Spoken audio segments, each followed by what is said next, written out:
동해안의 짭조름한 바닷바람이 쌩 하고 얼굴을 스치고 지나갔어요. 707특임단에서의 지옥 같던 시가전 훈련이 끝나고 정말 오랜만에 찾아온 꿀같은 휴식 시간이었죠. 이서아 중사는 동료들과 함께 해안가 포장마차에 자리를 잡고 앉았어요. 서아야, 오늘 훈련 때 내가 제일 빨랐지?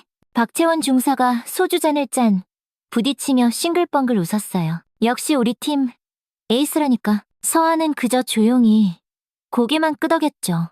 말수가 적은 편이었지만 동료들 사이에서는 바위처럼 믿음직한 존재였거든요. 얼음장같이 냉철하고 침착한 성격 덕분에 어떤 위기 상황에서도 절대 흔들리지 않는 모습을 보여주곤 했죠. 중사님들, 오늘 정말 고생 많으셨습니다. 윤지수 중사가 안주를 주문하며 분위기를 띄웠어요. 오늘은 그냥 다 잊고 푹 쉬자고요. 포장마차 사장님은 묵묵히 음식을 준비해 주셨어요. 군복을 입은 여군들을 바라보는 눈빛에 고마움과 대견함이 가득 담겨 있었죠. 바다 냄새와 섞인 따끈한 우동 국물 냄새가 코끝을 기분 좋게 간지럽혔습니다. 그런데 바로 그때였어요. 포장마차 입구로 시끄러운 남자 몇 명이 껄렁껄렁 들어섰습니다. 온몸에 명품을 휘감은 옷차림과 거친 말투만 봐도 딱 봐도 평범한 사람들은 아니었죠. 그들은 자리에 앉자마자 온 동네가 떠나가라 큰 소리로 떠들기 시작했어요. 야, 사장! 여기 소주 한 병 더 줘. 아, 오늘 기분 죽이네. 돈도 왕창 땡겼겠다. 서아는 본능적으로 그들을 힐끗 쳐다보며 경계심을 늦추지 않았습니다. 오랜 군생활로 다져진 동물적인 직감이 위험 신호를 삑삑 보내고 있었거든요. 동료들 역시 순식간에 싸늘해진 분위기를 느끼고 있었죠. 그때 그 무리의 우두머리로 보이는 남자가 서아를 똑바로 쳐다봤습니다. 40대 중반쯤으로 보이는 그는 갑자기 입꼬리를 씩 올리며 비웃는 표정을 지었어요. 어? 야, 너 혹시 그때 그게 집에 아니냐? 그 말을 듣는 순간 서아의 얼굴이 돌처럼 딱딱하게 굳어졌습니다. 너무나도 익숙한 그 목소리, 지워버리고 싶었던 과거의 기억이 시커먼 파도처럼 온몸을 덮쳐왔습니다. 최강혁, 서아가 자기도 모르게 나지막이 중얼거렸습니다. 거봐, 맞네.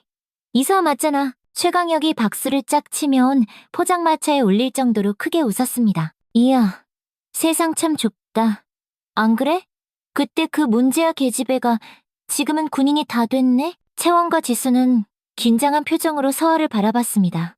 평소에 서아에게서는 단 한 번도 느껴본 적 없는 서늘하고 날카로운 기운이 뿜어져 나오고 있었죠. 군발이 주제에 여기서 술이나 처마시고 있어도 되나? 최강혁이 조롱하는 말투로 계속 시비를 걸었습니다. 옛날 생각 안 나? 네 아비가 나한테 와서 질질 짜면서 빌었던 거 말이야. 어? 서아의 손이 자기도 모르게 주먹을 꽉 쥐었습니다.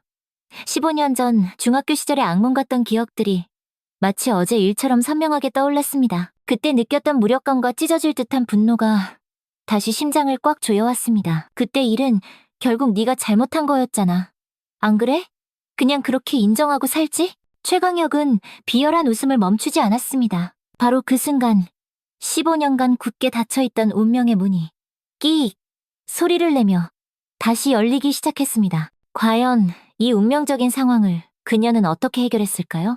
잠시 후 상상조차 하지 못한 엄청난 반전이 펼쳐집니다. 그 전에 구독과 좋아요 한번 꾹 눌러주시면 당신에게도 오늘의 행운이 찾아올 거예요. 동료들은 서아의 변화를 감지하고 숨을 죽인 채 조심스럽게 지켜봤습니다. 평소 그 어떤 일에도 감정을 드러내지 않던 냉정한 서아가 이렇게까지 감정적으로 반응하는 모습은 정말 처음이었으니까요. 포장마차 안의 분위기는 순식간에 꽁꽁 얼어붙었습니다. 다른 손님들도 뭔가 심상치 않은 일이 벌어졌다는 걸 느끼고 수군거렸죠. 차가운 바닷바람만이 포장마차의 천막을 덜컹거리며 소리를 낼 뿐이었습니다. 서아는 천천히 자리에서 일어섰습니다. 그런데 놀랍게도 그녀는 아무 말도 하지 않았어요. 그저 최강혁을 얼음처럼 차가운 눈빛으로 쏘아볼 뿐이었죠. 가자. 서아가 동료들에게 나지막이 말했습니다. 서아야, 이게 무슨... 채원이가 걱정스럽게 물었죠. 하지만 서아는 아무 대답도 없이 그대로 포장마차를 나섰습니다. 그 뒤를 따라 동료들도 서둘러 자리에서 일어났죠. 최강혁은 그들이 나가는 뒷모습을 보며 끝까지 비웃음을 날렸습니다. 밖으로 나온 서아는 캄캄한 바다를 바라보며 깊은 숨을 내쉬었습니다. 잊었다고 생각했던 과거의 상처가 골마 터진 상처처럼 다시 욱신거리며 아파왔죠. 그때의 끔찍한 기억들이 파도처럼 계속해서 밀려왔습니다. 동료들은 서아의 심상치 않은 모습을 보며 안절부절못했죠. 평소 어떤 일에도 흔들리지 않던 강철 같던 서아가 이렇게 무너진 모습은 정말 처음이었으니까요. 부대로 복귀한 후 서아는 혼자 남아 컴퓨터 앞에 앉았습니다. 평소와는 너무나 다른 모습이었죠. 동료들은 걱정스러운 표정으로 서아를 지켜봤지만 그녀는 아무 말도 하지 않았습니다. 서아 언니, 아까 그 사람 누구야? 지수가 조심스럽게 물었습니다. 왜 그렇게 그냥 나와버렸어? 서아는 잠시 망설이다가 힘겹게 입을 열었습니다. 과거에 알던 사람이야. 그 짧은 대답 뒤로 다시 무거운 침묵이 흘렀습니다. 지수와 채원은 서로 눈빛을 교환하며 걱정을 감추지 못했죠. 이건 우리가 알던 이서아가 아니었으니까요. 밤이 깊어지자 서아는 혼자 부대 기록실로 향했습니다. 군 내부 데이터베이스에 접근할 수 있는 자신의 권한을 이용해 조용히 조사를 시작했죠. 검색창에 최강혁이라는 세 글자를 입력했습니다. 화면에 나타난 정보들을 보는 서아의 표정이 더욱 차갑게 굳어갔습니다. 현재 지역 유지이자 여러 사업체를 운영하는 성공한 사업가로 나와 있었죠. 하지만 경찰 기록을 더 깊이 파보니 폭력 조직과의 연관성도 의심되고 있었습니다. 특히 청소년센터 후원회장이라는 직책이 눈에 띄었습니다. 서아는 헛웃음을 터뜨렸죠. 겉으로는 청소년을 위하는 척하면서 뒤로는 여전히 더러운 짓을 하고 있을 게 뻔했습니다. 그때의 기억들이 깨진 유리 조각처럼 날카롭게 되살아났습니다. 15년 전 중학교 2학년 때의 일이었죠. 서아는 평범한 학생이었지만 불의를 보면 절대 참지 못하는 강한 정의감을 가지고 있었습니다. 최강혁은 그때도 학교의 무법자였습니다. 학부모 회장인 아버지의 권력을 등에 업고 학교에서 온갖 못된 짓을 저질렀죠. 약한 학생들을 괴롭히고 돈을 빼앗는 건 기본이었고 심지어 여학생들을 상대로 끔찍한 짓도 서슴지 않았습니다. 서아는 그런 최강혁의 행동을 도저히 참을 수가 없었습니다. 여러 번 선생님들에게 알렸지만 아무도 그를 제대로 처벌하지 않았죠. 최강혁의 아버지가 학교에 엄청난 기부금을 내고 있었기 때문입니다. 결정적인 사건은 어느 날 방과 후에 일어났습니다. 최강혁이 같은 반 여학생을 괴롭히는 것을 본 서아가 용기를 내서 그를 막아섰죠. 그 과정에서 최강혁과 심하게 다투게 되었습니다. 너 같은 게 뭘 안다고 나서. 최강혁이 서아를 거칠게 밀쳤습니다. 그만해. 이런 짓 하면 안 되는 거잖아. 서아가 지지 않고 소리쳤습니다. 하지만 바로 다음 날 모든 상황이 180도 뒤바뀌어 있었습니다. 최강혁이 교장실에서 엉엉 울면서 서아에게 폭행을 당했다고 거짓말을 한 겁니다. 더 충격적인 것은 여러 학생들이 최강혁의 편에 서서 거짓 증언을 했다는 사실이었습니다. 모두 최강혁의 아버지에게 돈으로 매수되었거나 협박을 받은 상태였죠. 담임 선생님이었던 김선영 선생님도 마찬가지였습니다. 평소 서아를 아껴주시던 선생님이었지만 갑자기 돌변했죠. 나중에 알고 보니 최강혁의 가족에게 거액의 돈을 받았던 것이었습니다. 서아야, 이번 일은 네가 잘못한 것 같구나. 그냥 인정하고 사과하는 게 좋겠다. 김선영 선생님이 차갑게 말했습니다. 선생님, 저는 정말 잘못한 게 없어요. 서아가 억울함에 울부짖었습니다. 하지만 아무도 서아의 말을 믿어주지 않았습니다. 오히려 문제 학생으로 낙인이 찍혔죠. 학교 폭력 가해자라는 억울한 누명을 쓰고 결국 다른 학교로 전학을 가야만 했습니다. 그때 최강혁이 서아에게 다가와 귓가에 속삭였던 말이 아직도 생생했습니다. 내가 그랬다고 모두가 말하면 그게 바로 진실이 되는 거야. 이게 현실이라고. 멍청한 년아. 서아의 아버지는 딸의 억울함을 누구보다 잘 알고 있었지만 거대한 권력 앞에서는 너무나도 무력했습니다. 결국 서아가 전학을 간 후 얼마 지나지 않아 아버지는 스스로 세상을 등지고 말았죠. 컴퓨터 화면을 바라보는 서아의 두 눈에 이글이글 분노의 불길이 타올랐습니다. 하지만 그녀는 더 이상 그때의 무력한 중학생 이서아가 아니었습니다. 이제는 대한민국 최정예 특수부대원이 되어 있었죠. 새벽이 밝아올 무렵 채원이 조용히 서아를 찾아왔습니다. 서아야, 여기 있었구나. 밤새 여기서 뭐 한 거야? 서아는 천천히 고개를 돌렸습니다. 그리고 처음으로 동료에게 자신의 과거 이야기를 털어놓기 시작했습니다. 15년 전에 있었던 그 억울하고 기막힌 일들을 말이죠. 이야기를 듣는 내내 채원의 표정은 점점 더 굳어졌습니다. 어느새 꽉 쥔 주먹이 하얗게 변해 있었죠. 세상에, 그런 일이 있었구나. 채원이 분노에 찬 목소리로 말했습니다. 그런 쓰레기 같은 놈이 지금도 그런 짓을 하고 있다는 거잖아? 어느새 다가온 지수도 모든 이야기를 듣고 있었습니다. 평소 말보다는 행동이 앞서는 지수였지만 이번만큼은 조용히 듣고만 있었죠. 언니, 우리가 도와줄게. 채원이 단호하게 말했습니다. 이건 절대로 그냥 넘어갈 수 없는 일이야. 서아는 동료들의 진심 어린 눈빛을 보며 조용히 고개를 끄덕였습니다. 그래요. 이번에는 혼자가 아니었습니다. 목숨도 나눌 수 있는 믿음직한 동료들이 함께 있었죠. 며칠 후 서아와 동료들은 본격적인 조사에 착수했습니다.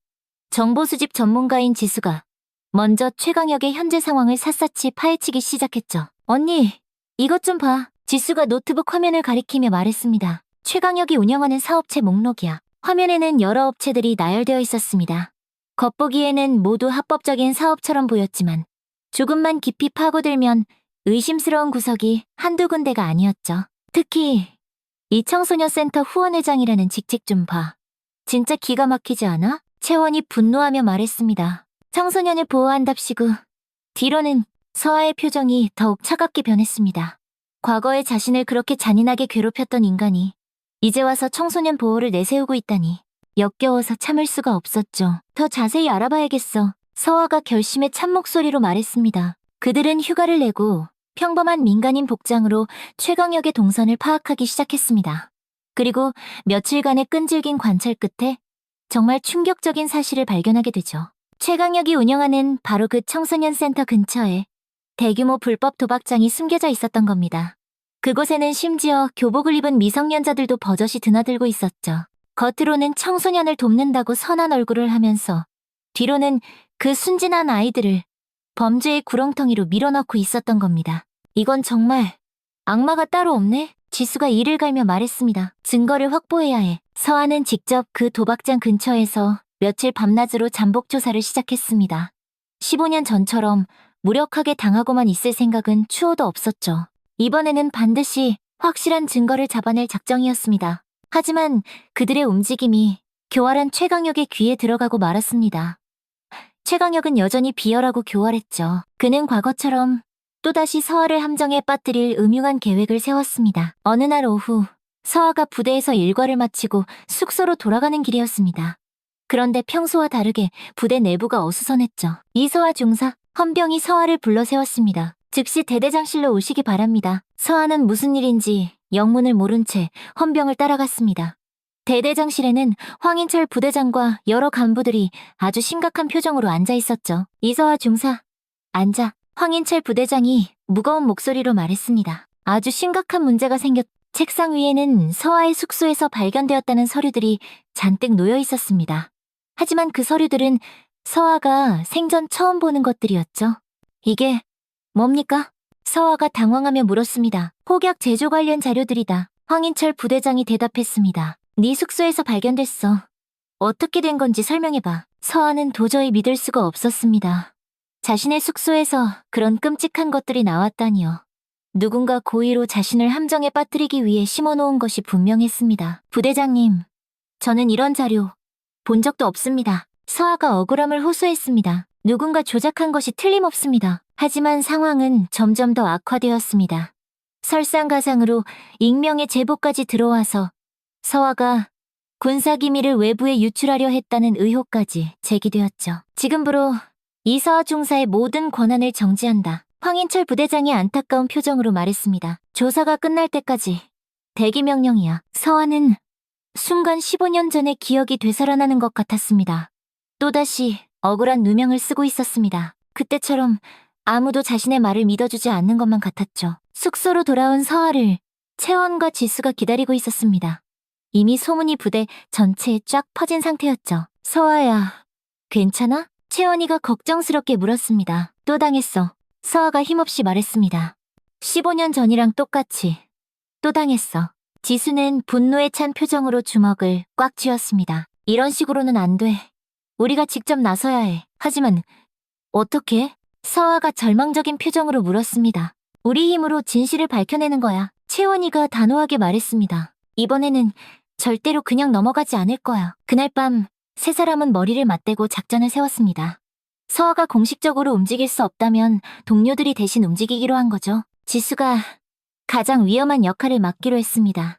최강혁의 조직에 직접 잠입해서 결정적인 증거를 확보하는 것이었죠. 평소 침착하고 신중한 성격의 지수였지만 이번만큼은 모든 것을 걸 각오가 되어 있었습니다. 내가 들어가서 확실한 증거를 잡아올게. 지수가 결의에 찬 목소리로 말했습니다. 너무 위험해. 서아가 걱정스럽게 말렸습니다. 괜찮아. 우리가 함께하는 거잖아. 지수가 서아의 손을 잡으며 미소를 지었습니다. 채원이는 부대 내에서 서아를 돕는 역할을 맡았습니다. 황인철 부대장을 설득해서 이번 사건에 대한 공정한 조사를 이끌어내는 것이었죠. 서아는 비록 공식적인 권한은 모두 정지되었지만 동료들과 함께라면 진실을 밝혀낼 수 있다는 희망을 품었습니다. 이번에는 절대로 포기하지 않을 생각이었습니다. 캄캄한 밤하늘을 바라보며 서아는 굳게 다짐했습니다. 15년 전의 그 억울함을 이번에는 반드시 내 손으로 풀어내겠다고 말입니다. 며칠 후 지수의 목숨을 건 잠입작전이 시작되었습니다. 그녀는 평범한 민간인으로 위장해서 최강혁이 운영하는 업소 중 하나에 아르바이트생으로 취업했죠. 겉보기에는 평범한 카페였지만 실제로는 불법 도박의 자금 세탁과 연결고리 역할을 하는 곳이었습니다. 안녕하세요. 오늘부터 일하러 왔습니다. 지수가 최대한 어수룩하게 웃으며 말했습니다. 카페 매니저는 지수를 위아래로 훑어보더니 귀찮다는 듯 고개를 끄덕였습니다. 경험은 있고? 네. 다른 카페에서 좀 일해봤어요. 지수는 미리 준비해간 가짜 이력서를 내밀었습니다. 한편 서아는 권한 정지 상태에서도 결코 포기하지 않았습니다. 공식적으로는 움직일 수 없었지만 개인적인 조사는 계속했죠. 15년 전 중학교 시절의 기록들을 하나하나 다시 파헤치기 시작했습니다. 채원이는 부대 내에서 서아를 위해 고군분투하고 있었습니다. 황인철 부대장을 찾아가 끈질기게 설득했죠. 부대장님, 서아는 절대로 그런 일을 저지를 사람이 아닙니다. 분명히 함정입니다. 채원이가 간절하게 말했습니다. 황인철 부대장은 복잡한 표정을 지었습니다. 나도 이 중사를 믿고 싶네. 하지만 증거가 너무나 명확해서. 하지만 누군가 조작했을 가능성은 단 한 번도 생각해보지 않으셨습니까? 채원이가 정면으로 반박했습니다. 황인철 부대장은 잠시 깊은 고민에 빠졌습니다. 그 역시 서아의 평소 모습을 누구보다 잘 알고 있었기 때문이었죠. 그토록 성실하고 정의감 넘치던 군인이 갑자기 그런 터무니없는 일을 저지를 리가 없다고 생각했습니다. 좋아. 좀 더 자세히 조사해보자. 황인철 부대장이 마침내 결정을 내렸습니다. 외부의 압력이 있었는지도 낱낱이 확인해봐야겠어. 그 시각 지수는 카페에서 일하며 서서히 내부 정보를 파악하고 있었습니다. 그리고 며칠간의 관찰 끝에 정말 충격적인 사실을 발견했죠. 그 카페 지하에 실제로 거대한 불법 도박장이 운영되고 있었던 겁니다. 형님, 오늘도 새로운 애들 몇 명 데려왔습니다. 최강혁의 오른팔인 조태성이 보고했습니다. 좋아. 처음에는 작은 돈부터 시작하게 해 최강혁이 비열한 미소를 지었습니다. 천천히, 아주 천천히, 늪에 깊이 빠뜨려야지. 지수는 이 대화를 몰래 소형 녹음기로 녹음했습니다. 하지만 이건 시작에 불과했죠. 과거 서아의 사건과 직접적으로 연결될 수 있는 더 결정적인 증거를 찾아야만 했습니다. 며칠이 더 지나고 마침내 지수는 최강혁의 개인 사무실에 들어갈 절호의 기회를 잡았습니다. 청소를 핑계로 들어간 그곳에서 정말 놀라운 것을 발견했죠. 먼지가 뽀얗게 쌓인 오래된 서류함에서 15년 전 자료들을 찾아낸 것입니다. 그 안에는 서아의 중학교 퇴학 관련 서류들이 고스란히 들어있었습니다. 지수의 손이 부들부들 떨렸습니다. 서류를 자세히 보니 당시 담임교사와 학생들의 서명이 모두 조잡하게 위조된 것이 분명했죠. 특히 서아 아버지의 서명까지도 가짜였습니다. 더 충격적인 것은 당시 교육청 공무원이었던 이강준과의 비밀스러운 연락 기록이었습니다. 거액의 돈을 주고받은 내역까지 상세하게 기록되어 있었죠. 찾았다. 지수가 작게 중얼거렸습니다. 바로 그때 갑자기 사무실 문이 벌컥 열렸습니다. 조태성이 들어오는 소리였죠. 너 여기서 뭐해? 조태성이 의심 가득한 눈초리로 지수를 쏘아봤습니다. 저 청소하고 있었습니다. 지수가 최대한 태연하게 자연스럽게 대답했습니다. 청소는 나중에 하고 일단 나가. 조태성이 퉁명스럽게 말했습니다. 지수는 서류를 몰래 사진으로 찍을 시간도 없이 밖으로 쫓겨나와야 했습니다. 하지만 이미 충분한 정보를 두 눈으로 확인했죠. 그날 밤 지수는 서아와 채원을 은밀하게 만났습니다. 안전한 장소에서 오늘 발견한 사실들을 모두 보고했죠. 확실해. 15년 전 그 사건 전부 다 조작된 거였어. 지수가 흥분한 목소리로 말했습니다. 서아의 눈에 뜨거운 눈물이 픽 맺혔습니다. 15년이라는 긴 세월 동안 가슴에 무겁게 품고 살았던 그 억울함이 마침내 진실로 밝혀지는 순간이었으니까요. 아버지, 서아가 작게 중얼거렸습니다. 서아의 아버지는 딸의 억울함을 알면서도 권력 앞에서 아무것도 해줄 수 없었던 자신을 자책하며 쓸쓸히 세상을 떠났습니다. 만약 아버지가 이 진실을 알게 되었다면 얼마나 기뻐하셨을까요? 이제 어떻게 할까? 채원이가 물었습니다. 증거를 더 확실하게 확보해야 해. 서아가 눈물을 삼키며 단호하게 말했습니다. 이번에는 아주 완벽하게 끝내야 해. 하지만 상황은 결코 쉽지 않았습니다. 최강혁 측에서도 서서히 지수의 정체를 의심하기 시작했기 때문이었죠. 다음 날, 지수는 평소처럼 카페에 출근했지만 분위기가 심상치 않았습니다. 너, 정체가 뭐야? 조태성이 지수를 구석으로 몰아붙이며 험악하게 물었습니다. 지수는 온몸으로 위기감을 느꼈습니다. 모든 것이 들통날 위험에 처한 거죠. 하지만 여기서 포기할 수는 없었습니다. 서아를 위해서, 그리고 짓밟힌 정의를 바로 세우기 위해서 끝까지 버텨야만 했습니다. 위기가 닥쳤습니다. 조태성의 의심이 점점 커지자 지수는 더 이상 잠입을 계속하기 어려운 상황에 처했죠. 하지만 이대로 물러설 수는 없었습니다. 결정적인 증거를 확보하기 위해 마지막 기회를 노려야만 했습니다. 오늘 밤이 마지막 기회야. 지수가 서아와 채원에게 비밀리에 연락했습니다. 더 이상은 버티기 어려울 것 같아 서아는 걱정스러운 표정을 감추지 못했습니다. 너무 위험해. 제발 그만둬. 안 돼. 이 기회를 놓치면 언제 다시 기회가 올지 몰라. 지수가 단호하게 말했습니다. 그날 밤 지수는 마지막 작전을 감행했습니다. 최강혁의 사무실에 있는 낡은 금고를 열어야만 했죠. 그곳에 분명 더 중요한 자료들이 보관되어 있을 거라고 확신했습니다. 카페가 문을 닫은 후 지수는 쥐죽은 듯 조용히 지하로 내려갔습니다. 도박장도 마침 운영이 끝난 시간이었습니다. 조심스럽게 사무실 문을 열고 안으로 살금살금 들어갔습니다. 금고는 생각보다 훨씬 오래된 구식 형태였습니다. 지수는 군에서 배운 특수기술을 이용해 숨을 죽이며 천천히 금고를 열기 시작했죠. 손에 축축하게 땀이 흘렀지만 초인적인 집중력을 잃지 않았습니다. 딸깍. 드디어 금고가 열렸습니다. 안에는 여러 서류 뭉치들과 함께 아주 오래된 녹음 테이프들이 들어있었죠. 지수는 재빨리 중요해 보이는 자료들을 휴대폰 카메라로 찍기 시작했습니다. 그 중에서 가장 충격적인 것은 15년 전 서아의 담임이었던 김선영 선생님과 최강혁의 아버지 최진태와의 통화 녹음이었습니다. 테이프에는 두 사람이 돈 거래를 하며 서아에 대한 거짓 증언을 부탁하는 내용이 고스란히 담겨 있었죠. 김 선생님께서 서아 학생이를 문제아로 잘 만들어주시면 약속한 대로 저희가 지원해드리겠습니다. 최진태의 교활한 목소리가 흘러나왔습니다. 하지만 그 아이는 정말 착한 학생인데 김선영 선생님의 망설이는 목소리도 들렸습니다. 선생님도 딱한 사정이 있으시잖아요. 어머님 병원비도 만만치 않게 드시고 최진태가 회유하는 목소리로 말했습니다. 지수는 온몸에 소름이 돋고 손이 부들부들 떨렸습니다. 이것이야말로 모든 것을 뒤집을 수 있는 결정적인 증거였죠. 15년 전 서아가 당했던 그 끔찍한 일이 완전한 조작이었다는 것을 증명하는 자료였습니다. 하지만 바로 그때 갑자기 사무실에 불이 환하게 켜졌습니다. 조태성이 몇 명의 부하들과 함께 들어온 것이었죠. 역시 내 짐작이 맞았어. 조태성이 비웃으며 말했습니다. 내년 정체를 밝혀. 지수는 재빨리 녹음 테이프를 숨기려 했지만 이미 늦었습니다. 덩치 큰 부하들이 순식간에 그녀를 둘러쌌죠. 형님, 이 여자 군인입니다. 부하 중 한 명이 지수의 목에 희미하게 남은 군번줄 자국을 보고 말했습니다. 군인? 조태성의 표정이 흉악하게 일그러졌습니다. 이서아, 그년하고 관련 있는 거냐? 지수는 아무 대답도 하지 않았습니다. 하지만 그 침묵 자체가 긍정의 답이나 마찬가지였죠. 당장 사장님께 연락해. 조태성이 부하에게 소리쳤습니다. 곧이어 최강혁이 나타났습니다. 그는 지수를 보자마자 모든 것을 알겠다는 표정을 지었죠. 이서아, 그 미친년의 동료였구나. 최강혁이 냉소적으로 말했습니다. 15년 전처럼 또 나한테 덤벼보시겠다? 지수는 여전히 굳게 입을 다물고 있었습니다.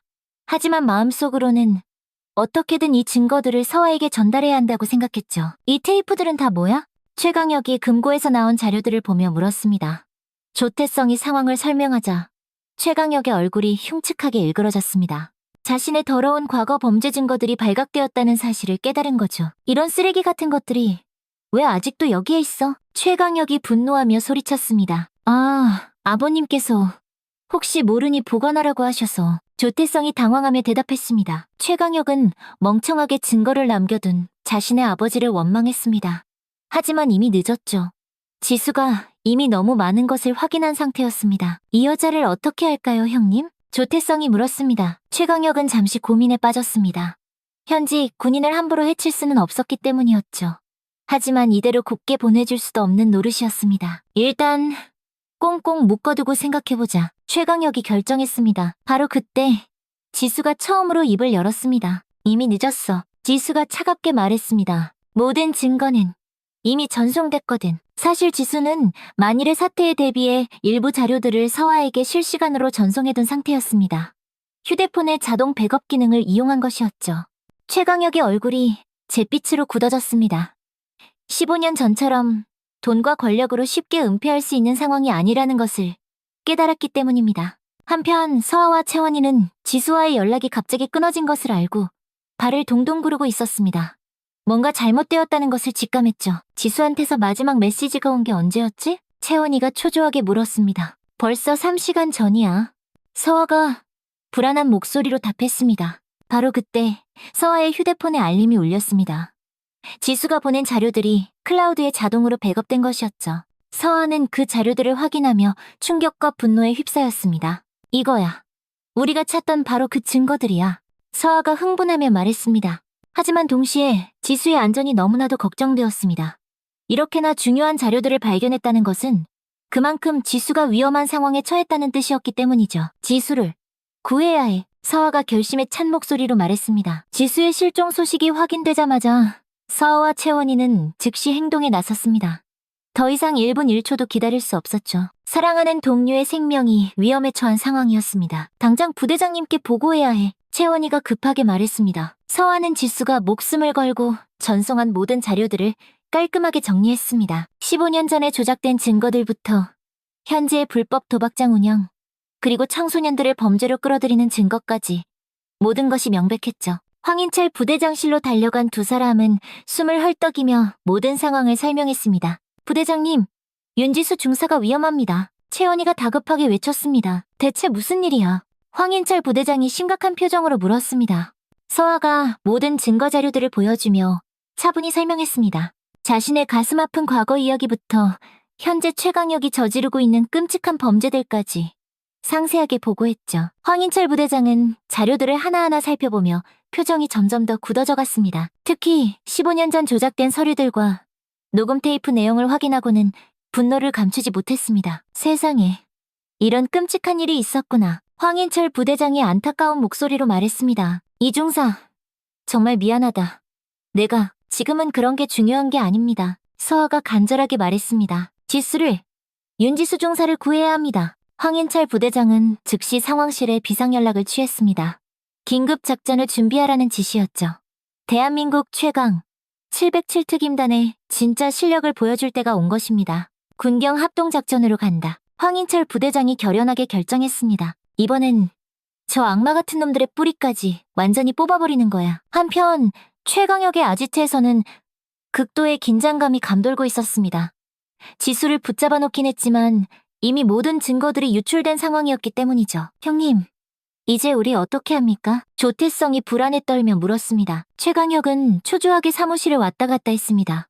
15년 전처럼 돈 몇 푼으로 쉽게 무마할 수 있는 상황이 아니었죠. 이번에는 군대까지 직접 개입할 가능성이 높았습니다. 일단 이 증거들부터 싹 다 없애. 최강혁이 지시했습니다.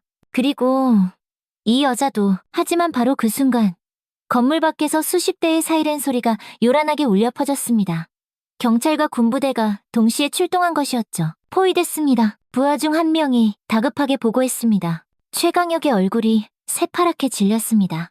그동안 돈과 권력으로 모든 것을 해결해왔지만 이번에는 상대가 달랐죠. 건물 밖에서는 707특임단과 경찰특공대가 신속하게 작전을 준비하고 있었습니다. 서아도 모든 권한이 복구되어 작전의 최전선에 참여할 수 있게 되었죠. 이서아 중사, 내부 구조를 가장 잘 아는 건 자네일 거야. 황인철 부대장이 서아의 어깨를 잡으며 말했습니다. 자네가 이번 작전의 지휘를 맡아라. 서한은 말없이 굳게 고개를 끄덕였습니다. 15년이라는 긴 세월을 기다려온 순간이었죠. 이번에는 반드시 정면으로 맞서서 정의를 실현할 때였습니다. 모든 출입구를 완벽하게 봉쇄해 서화가 차분하고 냉철하게 지시했습니다. 안에 인질이 있다. 최대한 신중하게 접근할 것. 채원이는 서화의 옆에서 든든하게 버텨주고 있었습니다. 걱정하지 마. 지수. 우리가 꼭 구해낼 거야. 확성기를 통해 우렁찬 항복 권고가 건물 전체에 울려 퍼졌습니다. 건물 안에 있는 모든 인원은 즉시 무기를 버리고 항복하라. 하지만 최강혁은 끝까지 발악할 생각이었습니다. 그는 지수를 인질로 삼아 비열한 협상을 시도했죠. 이서아가 직접 와야 해. 최강혁이 건물 안에서 미친 듯이 소리쳤습니다. 그래야 이 여자를 살려주겠어. 서아는 잠시 고민했습니다. 혼자 들어가는 것은 너무나도 위험했지만 사랑하는 동료, 지수의 생명이 걸린 문제였죠. 제가 들어가겠습니다. 서아가 망설임 없이 결정했습니다. 안 돼. 너무 위험해. 채원이가 절박하게 만류했습니다. 괜찮아. 이번에는 혼자가 아니잖아. 서아가 채원을 보며 희미하게 미소를 지었습니다. 서아는 방탄복을 단단히 착용하고 홀로 건물 안으로 들어갔습니다. 15년 만에 악마 최강혁과 다시 마주하는 순간이었죠. 하지만 이번에는 상황이 완전히 달랐습니다. 왔구나 이서아. 최강혁이 지수를 위협하며 비열하게 웃었습니다. 15년 전처럼 또 무릎 꿇고 빌고 싶어서 왔어? 이번에는 다를 거야. 서아가 당당하게 대답했습니다. 네가 저지른 모든 죄가 온 세상에 드러났어. 지수는 의자에 묶여 있었지만 서아를 보며 안심하는 표정을 지었습니다. 자신의 동료가 자신을 구하러 와준 것을 알았으니까요. 증거?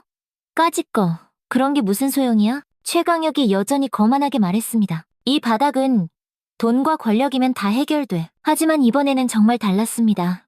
건물 밖에서는 수많은 언론사들이 몰려와 있었고 모든 상황이 실시간으로 생중계되고 있었죠. 더 이상 은폐할 수 없는 상황이었습니다. 서아는 차분하게 최강혁을 설득하기 시작했습니다. 포기해, 최강혁.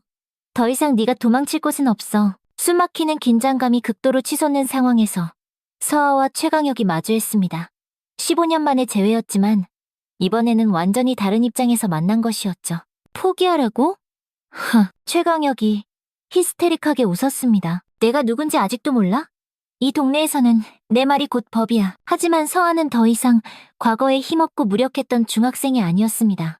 대한민국 최정예 특수부대원으로 성장한 그녀는 얼음장 같은 침착함을 잃지 않았죠. 내 시대는 이제 끝났어. 서아가 단호하게 말했습니다. 이제부터는 진실이 모든 걸 말해줄 테니까. 바로 그때 건물 밖에서 또 다른 소식이 들려왔습니다.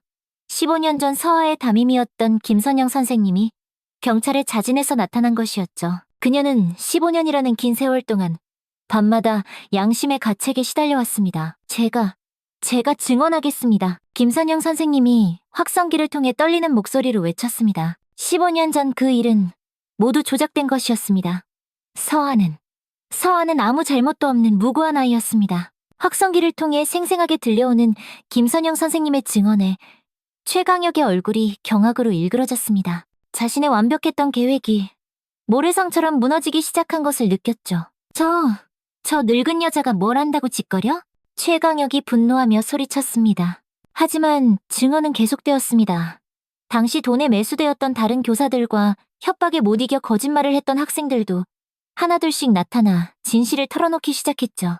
오랫동안 죄책감에 억눌러 왔던 양심이 마침내 터져나온 것입니다. 저도 거짓말을 했습니다. 당시 같은 반친구였던 한 학생이 이제는 어엿한 성인이 되어 나타났습니다. 서아는 정말 착한 아이였는데 저희가 모두 나쁜 놈들이었어요. 서아의 눈에 뜨거운 눈물이 맺혔습니다. 15년이라는 긴 세월 동안 홀로 감당해야 했던 그 지독한 억울함이 마침내 온 세상에 알려지는 순간이었죠. 묶여있던 지수도 감동받은 표정으로 서아를 바라봤습니다. 언니, 이제 모든 사람이 진실을 알게 됐어. 최강혁은 점점 더 깊은 궁지에 몰렸습니다. 과거의 권력과 돈으로 모든 것을 덮을 수 있었던 그의 시절은 이제 완전히 끝났죠. 이제는 정의가 승리하는 시대였습니다. 이럴 순 없어. 이런 식으로는 절대 안 돼. 최강혁이 절망적으로 소리쳤습니다. 그때 건물 밖에서 황인철 부대장의 단호한 목소리가 들려왔습니다. 최강혁, 더 이상 도망칠 곳은 없다. 마지막 기회다. 조용히 나와라. 최강혁은 마지막 발악을 시도했습니다.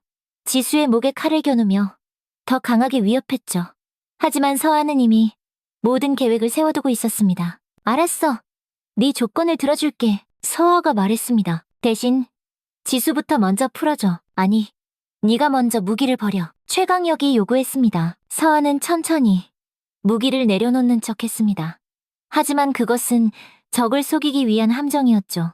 바로 그 순간 채원과 다른 특임대원들이 소리 없이 건물 뒤쪽으로 완벽하게 침투하고 있었습니다. 좋아. 이제 이리 가까이 와. 최강혁이 서하를 불렀습니다. 서하가 한 걸음 다가가는 동안 채원이는 쥐도 새도 모르게 건물 뒤편으로 들어왔습니다. 완벽한 타이밍을 노리고 있었죠. 15년 전처럼 다시 한번 무릎 꿇고 빌어봐. 이사, 최강혁이 과거의 기억을 되살리며 서하를 조롱했습니다. 하지만 서하는 더 이상 굴복하지 않았습니다. 그때와는 달라. 이제는 내가 선택할 수 있어. 바로 그 순간 채원이가 뒤에서 번개처럼 나타나 조태성을 단숨에 제압했습니다. 동시에 서하도 재빠르게 움직여 최강혁을 완벽하게 무력화시켰죠. 그야말로 환상의 팀워크였습니다. 끝났어 최강혁. 서하가 최강혁의 손목에 차가운 수갑을 채우며 말했습니다. 지수도 무사히 구출되었습니다.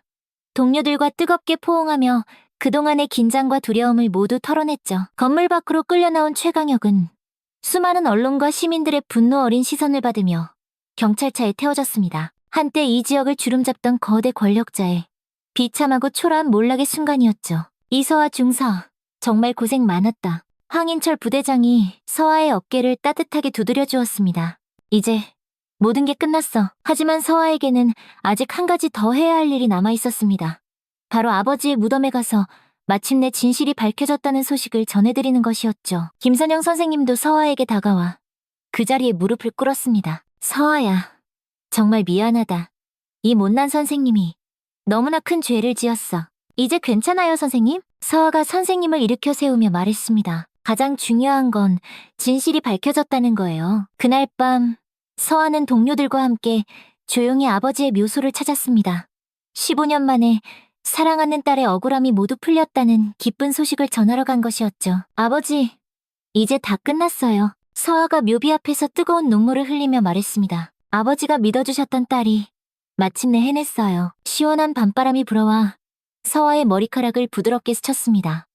마치 하늘에 계신 아버지가 자랑스러운 딸을 따뜻하게 위로해주는 것만 같았죠. 사건이 마무리된 지 어느덧 한 달이 지났습니다. 법정에서는 최강혁과 그의 일당들에 대한 최종 판결이 내려졌죠. 과거의 증거 조작 사건부터 현재의 불법 도박장 운영, 청소년 범죄 유인 등 모든 죄목에 대해 아주 무거운 중형이 선고되었습니다. 서하는 법정 방청석에서 조용히 판결문을 듣고 있었습니다. 15년이라는 긴 세월을 기다려온 바로 그 순간이었죠. 재판장의 목소리가 법정 안에 또렷하게 울려 퍼졌습니다. 피고인 최강혁은 조직폭력배 활동, 미성년자 대상 범죄, 증거 조작 등의 죄질이 매우 불량하여 징역 15년을 선고한다. 방청석에서는 우레와 같은 박수 소리가 터져나왔습니다. 그동안 최강혁에게 억울한 피해를 받았던 많은 사람들이 그 자리에 와서 함께 지켜보고 있었죠. 교육청에서도 공식적인 사과문을 발표했습니다. 15년 전 부당하게 조작되었던 서하의 퇴학 처분을 완전히 무효화하고 서하의 명예를 공식적으로 회복시켜준다는 내용이었습니다. 이서하 학생의 학적을 즉시 원상 복구하고 당시 사건에 관련된 모든 공무원들에 대해 엄중히 처벌할 것을 약속드립니다. 교육청장이 직접 고개를 숙여 사과했습니다. 서하는 그 모습을 보며 만감이 교차하는 복잡한 감정을 느꼈습니다. 기쁘기도 했지만 한편으로는 가슴 한구석이 아려왔죠. 만약 15년 전에 이렇게 당연한 정의가 실현되었다면 사랑하는 아버지는 그렇게 허망하게 세상을 떠나지 않았을 텐데 하는 안타까운 생각이 들었습니다. 부대로 복귀한 후 서하는 아주 특별하고 새로운 임무를 맡게 되었습니다. 707특임단 내에 내부 신고자 보호센터를 설립하는 중요한 일이었죠. 군대 내에서 약자들이 억울하고 부당한 일을 당했을 때 어떤 불이익도 걱정하지 않고 안전하게 신고할 수 있는 시스템을 만드는 것이었습니다. 이서하 중사, 자네가 이 일을 맡아준다면 정말 큰 의미가 있을 것 같네. 황인철 부대장이 진심으로 제안했습니다. 네, 기꺼이 맡겠습니다. 서아가 단호하게 대답했습니다. 다른 사람들은 저처럼 이렇게 오랫동안 억울한 고통을 당하지 않았으면 좋겠습니다. 채원이와 지수도 이 의미 있는 프로젝트에 당연히 함께 참여하기로 했습니다. 세 사람의 끈끈한 우정은 이번 사건을 통해 그 무엇으로도 끊을 수 없을 만큼 더욱 깊어졌죠. 우리가 함께하면 뭐든지 할 수 있어. 채원이가 환하게 웃으며 말했습니다. 맞아. 이번에 정말 많은 걸 배웠어. 지수도 고개를 끄덕이며 동의했습니다. 센터 개소식 날 정말 많은 사람들이 참석했습니다. 과거 서아를 도와주었던 김선영 선생님도 찾아와 진심 어린 격려의 말을 전했죠. 서아야, 네가 이렇게 훌륭한 일을 하게 되어서 선생님은 정말 자랑스럽다. 서아는 센터 앞에서 담담하게 계소연설을 했습니다. 그녀의 목소리에는 그 어느 때보다 강한 확신과 희망이 가득 담겨 있었죠. 더 이상 약자가 침묵하지 않아도 되는 군대를 만들겠습니다. 힘이 아닌 정의가 승리하는 조직을 만드는 것이 저의 새로운 목표입니다. 우레와 같은 박수가 터져나왔습니다. 그 자리에 참석한 모든 사람들이 서아의 진심 어린 의지에 깊이 감동받았죠. 그날 저녁, 서아는 다시 아버지의 묘소를 찾았습니다. 이번에는 혼자가 아니라 채원이와 지수가 함께였습니다. 아버지, 저의 새로운 시작이에요. 서아가 묘비에 예쁜 꽃을 올리며 말했습니다. 이제는 저처럼 아프고 힘든 다른 사람들을 도울 수 있게 되었어요. 살랑살랑 기분 좋은 바람이 불어와서 꽃잎을 가볍게 흔들었습니다. 마치 하늘에 계신 아버지가 자랑스러운 딸을 축복해주는 것만 같았죠. 며칠 후 예상치 못한 방문객들이 서아를 찾아왔습니다. 바로 15년 전 같은 반이었던 친구들이었죠. 그들은 모두 어엿한 성인이 되어 각자의 삶을 살고 있었습니다. 서아야, 정말 미안했다. 당시 거짓 증언을 했던 친구가 서아의 손을 잡고 눈물을 펑펑 흘리며 사과했습니다. 이제 다 괜찮아. 서아가 따뜻하게 웃으며 말했습니다. 그때는 우리 모두 어렸잖아. 친구들과의 진심 어린 만남을 통해 서아는 진정한 화해의 의미를 깨달았습니다. 복수가 목적이 아니라 정의를 바로 세우는 것이 진짜 목표였다는 것을 말이죠. 한 달 후 센터는 벌써부터 많은 성과를 거두고 있었습니다. 여러 건의 신고가 접수되었고 모두 공정하고 신속하게 처리되고 있었죠. 이서아 중사님 덕분에 저도 용기를 낼 수 있었습니다. 정말 감사합니다. 한 후임 병사가 찾아와 90도로 허리를 숙이며 감사 인사를 전했습니다. 서아는 그런 모습들을 보며 가슴 벅찬 뿌듯함을 느꼈습니다. 자신의 아팠던 경험이 이제는 다른 사람들에게 큰 힘과 도움이 되고 있다는 사실이 그 무엇보다 큰 위로가 되었죠. 어느 날 저녁, 서아는 동료들과 함께 그 해안가 포장마차를 다시 찾았습니다. 15년 전 악몽이 시작되었던 바로 그곳이었지만 이제는 통쾌한 승리의 장소가 되었죠. 사장님, 여기 소주 한 병 주세요. 서아가 환하게 웃으며 말했습니다. 포장마차 사장님은 서아를 금방 알아보고 아주 반갑게 맞아주었습니다. 아이고, 그때 그 여군 양반. 뉴스에서 봤어요. 이야, 정말 대단하시더라고. 채원이와 지수도 함께 자리에 앉았습니다. 세 사람은 조용히 캄캄한 바다를 바라보며 지난 일들을 되돌아봤죠. 우리가 진짜 해냈구나. 채원이가 감회에 젖어 말했습니다. 정말 길고 긴 여행이었어. 지수도 미소 지으며 동의했습니다. 서아는 말없이 고개를 끄덕이며 저 멀리 수평선을 바라봤습니다. 세차게 밀려왔다가 또 조용히 물러가는 파도의 모습이 꼭 우리네 인생과 닮아있다고 생각했죠. 아무리 힘들고 어려운 시간도 결국에는 다 지나가고 마침내는 정의가 승리한다는 것을 말입니다. 이제 새로운 시작이야. 서아가 동료들을 바라보며 말했습니다. 우리가 만들어갈 새로운 세상에서는 더 이상 약자가 혼자 눈물 흘리는 일은 없을 거야. 시원한 바닷바람이 불어와 세 사람의 머리카락을 기분 좋게 흩날렸습니다. 그 바람 속에는 새로운 희망과 굳은 다짐이 가득 담겨 있었죠. 15년간의 길고 외로웠던 복수가 마침내 가슴 벅찬 정의로운 결말을 맞이하는 순간이었습니다. 오늘의 이야기는 여기까지입니다. 영상 끝까지 함께 해주신 여러분 진심으로 감사드리며 오늘도 여러분의 하루의 작은 따뜻함 하나가 전해졌기를 바랍니다. 그 따뜻한 마음을 댓글로 함께 나눠보는 건 어떨까요? 댓글을 통해 서로의 마음을 나누고 위로를 전했으면 합니다. 감사합니다.